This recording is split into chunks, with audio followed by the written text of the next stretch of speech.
Mina olen Laura Põldmaa. Tere, mina olen Laura Köidam. Sellest sügisest oleme me ajakirjanduse ja kommunikatsiooni eriala tudengid. Tudengielu toob endaga kaasa kindlasti väga palju põnevat, aga samas on kindel ka see, et õppida tuleb meil nende 3 aasta jooksul üsna palju. Selleks oleks meil vaja ühte raamatukogu, kus käia ja koos õppida. Raamatukogu aga, nagu juba kõik teavad, on endiselt remondis. Kust saame me aga raamatuid ja õpikuid laenutada ning vajadusel rühmatööd tegema minna? Ma arvan, et alustame sellest, et võtame raamatukogu kodulehe lahti. Vaatame sealt.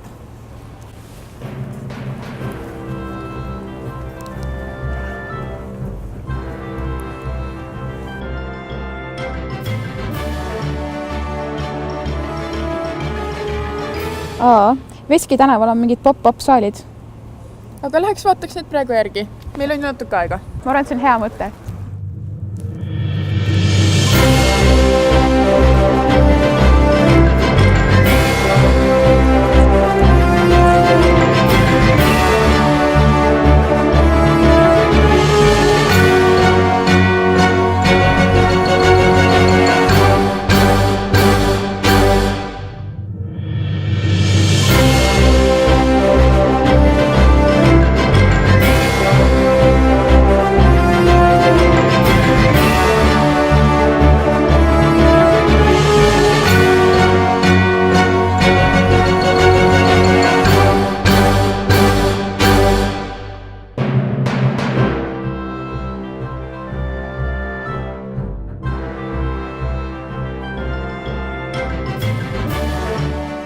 Veski tänava maja on peahoonel ja küll ikka päris lähedal ja meie enda õppehoone Lossi tänaval on ju tegelikult veel lähemal.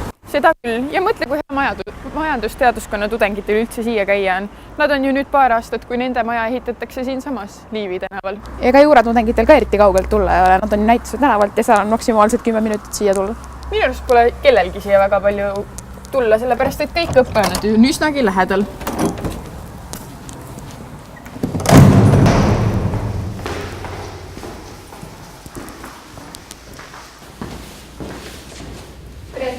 Tervist! Me oleme esimese kursuse tudengid ja me kuulsime, et siin on mingid lugemissaalid. Just, te olete õiges kohas, siin on raamatukogu lugemissaalid. Et te saate kasutada esimesel korrusel lugemisruume, grupitööruume ja puhkeruumi. Ja teisel korrusel on meil siis lisaks kõigele muule ka arvutiklass ja printimismasinad. Selge, aitäh teile! Kas me võime minna üle vaadata? Te võite mõnusalt vaadata, praegu on vähe rahvast, et vaadake ringi ja leidke endale mõnus koht. Selge, aitäh teile! Aitäh! Palun!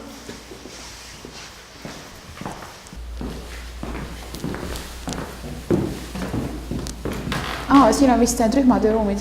Tundub küll nii, jah. Siin on isegi selline ekraan olemas. See on see teine rühmatööruum ja see on tänaseks lausa reserveeritud. No, väga hea on.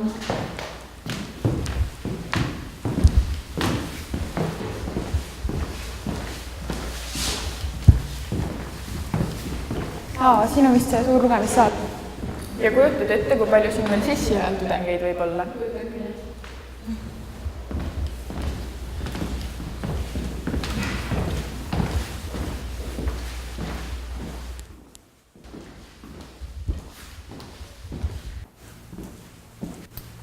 Siin on see suur puhketuba. Vaata, siin saab isegi kohvi teha ja niisama sotsiaalselt lõbus olla. Ja siin on isegi laua jalgpall. Jah, lähme vaatame siis teise korrusega üle.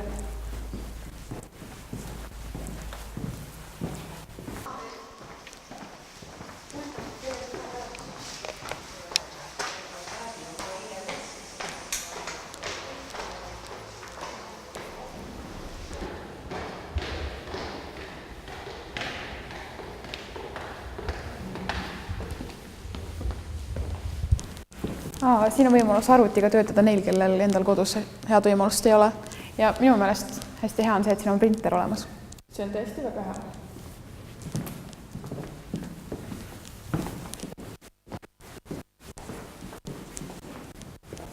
Ja siin on veel üks suur lugemissaal.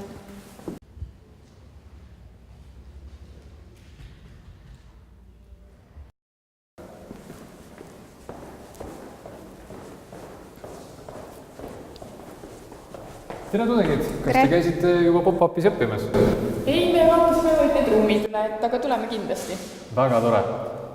Mõnda aega läheb veel aega ja siis saab juba kolida põhiraamatukokku tagasi. Aga kuna siis on ootust, et me päris raamatukokku jõuame? No see ehitaja, kes praegu ehitab, et saab päris hästi hakkama, et nii nagu graafik ette näeb ja me loodame, et mõned kuud veel ja siis juba võiks sinna sisse saada vähemalt ühes osas. Kas esimeseks sessiks oleks juba lootust või pigem mitte? Selleks sessiks veel päris hästi sisse ei saa, sellepärast et ehitaja annab meile üle need ruumid, valged seinad tõenäoliselt kusagil jaanuari keskpaigas ja siis tuleb sinna sisse viia mööbel ja raamatud.